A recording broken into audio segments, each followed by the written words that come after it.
So yeah, it's from... Oh, hello. Oh my God.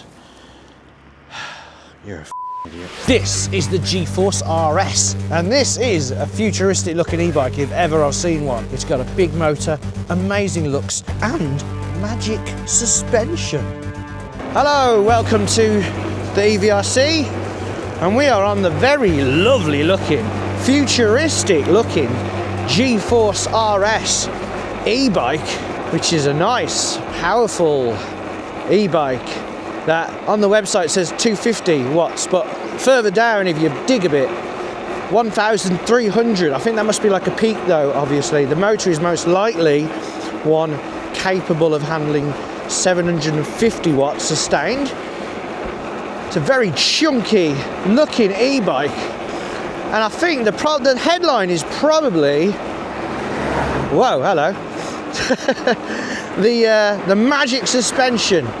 Because rather than having two suspension forks at the front and then one little diddly thing at the back, it's got two at the front, but it's got 4 springs at the back. So apparently it's really, really comfortable with 80 millimeters of travel, which is like 8 centimeters. That's quite a lot of travel, that is. Now, if you're missing my lovely face at the moment, I'm just charging the 360 camera because it was not working. And it was absolutely dead because for once I did not charge it for some reason. So that'll be joining us shortly once a bit of juice gets into it. So yeah, it's from... Oh, hello.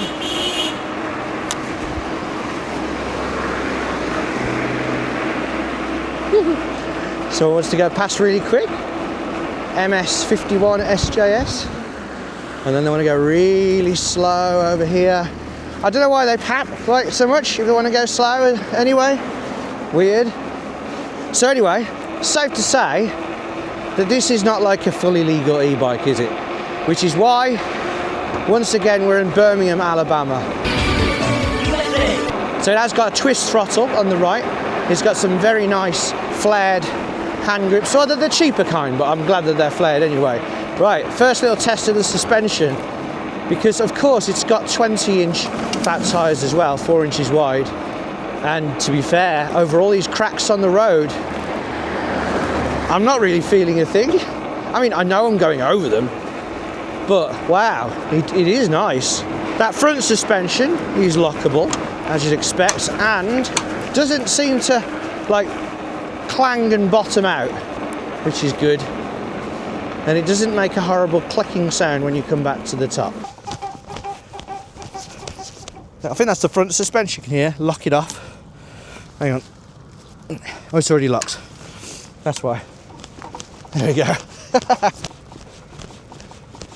And here we are at the first test of the bike, the hill climb. Let's bring my face into it, hopefully. Oh, you dickhead. No SD card. That's not a problem. That's because I put it into this one. No, it is. Out. No, no. No, I didn't leave it on the side. It is in there. Oh my God. You're a idiot. Right, we're back. Luckily, this DJI Osmo 5 has saved my absolute bacon because it's got internal storage.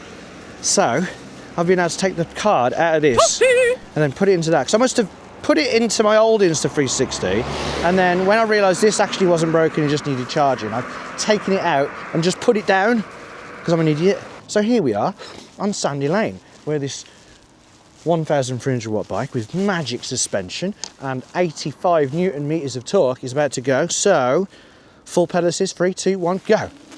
Right, now this has got a cadence sensor, not a torque sensor, which I prefer.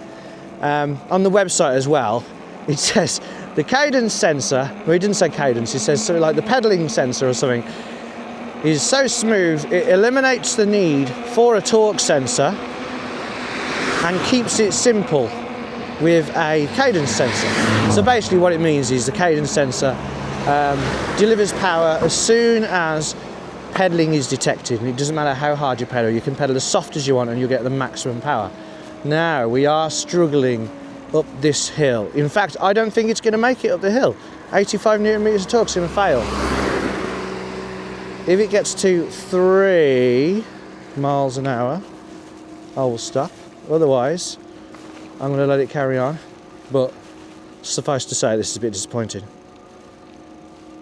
Why do you say 85 Newton meters torque? I can tell it's not, because we'd go a lot faster up here if it was.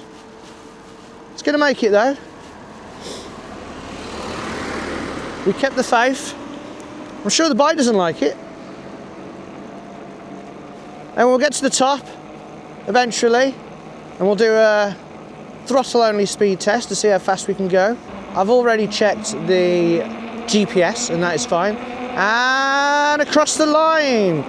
Yeah, a bit disappointing for 85 Newton meter torque. I do think they should start, you know, actually finding out how much torque they've got. Because either the ones that say 85 and 100 haven't really got it, or the other ones that say they've got 85 and 100 have actually got loads more. Because how often do you see on the advert on the website for various scooters and e-bikes, and it says like, can go up a 45-degree incline? That's 45 degrees. Nothing's going up that with a person on it. Do they mean with no one on it? That's annoying. Anyway, let's see how fast we can go. 18, 19, 20. We've lost quite a few bars of this battery. It's a 15.6 amp hour battery, 48 volts. That comes to 748.8 watt hours, so decent capacity. They reckon a range anywhere between 60 to 100.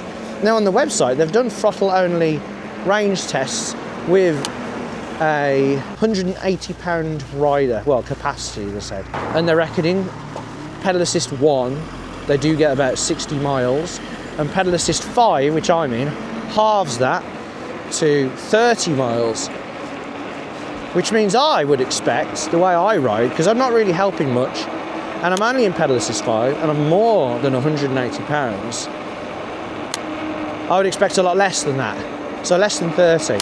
Usually on a bike like this, 20 is pretty decent. Of course, you might have something with like the Tesla X7 Pro, where I did over 50 miles and it had way more to give. Let's remove that battery, because no, you can't do much to this bike. It doesn't fold or anything.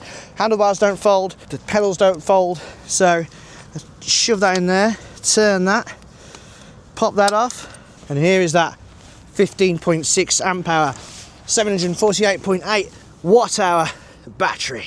Let's put it back in. It's got kind of an angle, goes in at an angle. See how it's higher on that side than it is on that side. It's very weird, but I like it. And it just slots in. You don't need the key to run the bike, but luckily the battery does come off really quickly. You don't need to stack the bike open like on a folding fat tire e-bike or anything like that. So I'm aware that I forgot to do the throttle only speed test. I will do that shortly. But first I've got to go over the fact that I'm about to get to the point where I fell off my bike yesterday. Right, bit of pedalling. I'm not going to go mad. But we're going 28, 29, 30. In fact, 30 miles an hour. And I'm not really pushing it. Now I'm a bit... Right, I didn't want to do too much. That's 31 though, that's pretty good. So, not too much effort to get to 30, but I didn't really want to go to 31. Right, here's the bit I fell off in the last video, reviewing the LE20, nice cargo e-bike. I'm going to take it easy, much slower than before. There we go, that's better. Let's just ghost pedal for a bit. I'm going pretty well there. I'm going 26 miles an hour. Very much power. It's got a decent speed, but the torque just isn't as good as they say, that's all. The torque isn't bad, like it did go up Sandy Lane. However, other bikes get up way easier. But this is quite a heavy bike, I suppose. About 45 kilograms. 3, 4, 5. But still, I've had heavier bikes up there quicker. But you might be, you know, if you were pedaling, you would have got up really easy. Maybe they should make it mid-drive, but then that would add to the money, it would add to the cost. Because it's not too expensive, to be fair. It's like $1,099. Hopefully we'll have a discount code to go with it. But the base price, $1,099, for what you get with all the suspension gubbins and the hydraulic brakes, which we haven't tested yet. Those knobbly off-road tyres, when they're going at speed, it makes it sound like a Spitfire or something. You're going to regularly be getting up to 30 miles an hour on this, especially if you're lighter than me. I usually get to 30 when there's a slight downhill, but on level ground I seem to be getting about 26-ish. But on long level ground, when you've got time to accelerate, it'll get to about 27. It is a mildly moist. I'm going about 21.2, 22 miles an hour.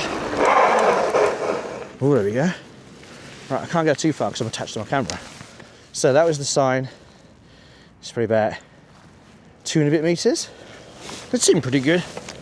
180mm rotors, hydraulic brakes. So you'd expect it to be pretty good, and it is a bit damp.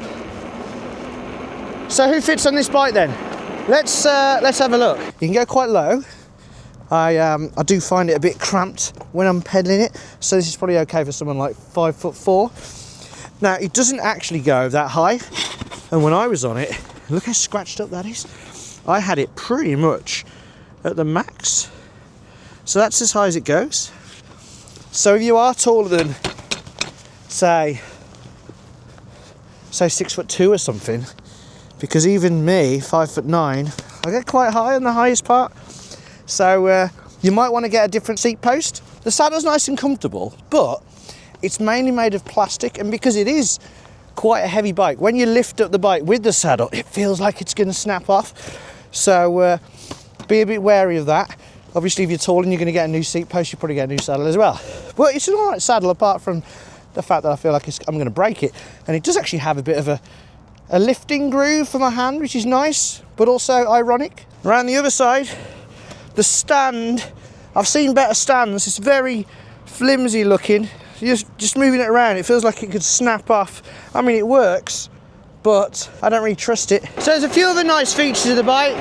It's got front and rear lights that are wired into the bike, and the rear light is a brake light, LEDs, because they pretty much always are these days. The front wheel is a quick release. The handlebars are nice, BMX style handlebars. They don't go up and down, they just stay there, but you can tilt them forward and backwards.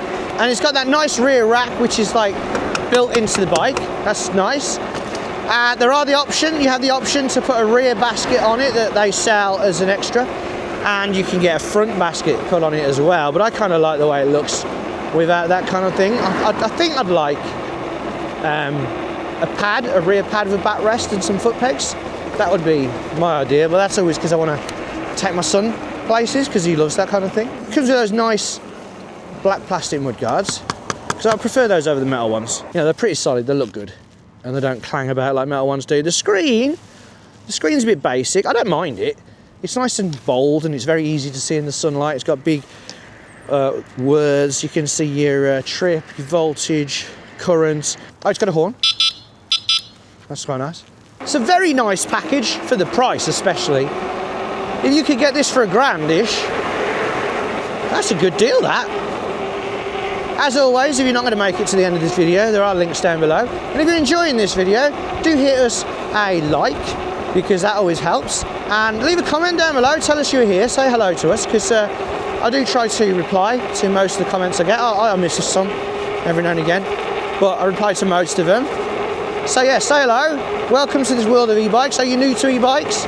Are you thinking about getting into it for like a New Year's resolution? Box, we've got pedals, quick release, a 3-amp charger, a gear guard, and a nice set of tools with the ball end Allen keys. Big heavy box. Standard e-bike package. Wait a minute. Oh.